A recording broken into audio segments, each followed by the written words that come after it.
Good morning বন্ধুরা, কেমন আছো সবাই? আশা করি সবাই ভালো আছো। নতুন আরেকটা ব্লগ নিয়ে চলে আসলাম।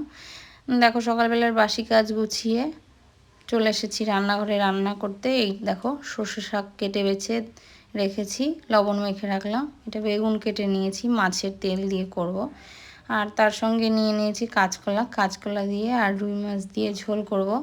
আমি এখন মাছগুলোতে লবণ হলুদ মেখে রান্না করি। টোটালটা রান্না করে আর কি এখনই নেব, সবটা দেখাবো না যদিও। দেখো, আজকে তোমাদের দেখাবো আমাদের বাড়িতে।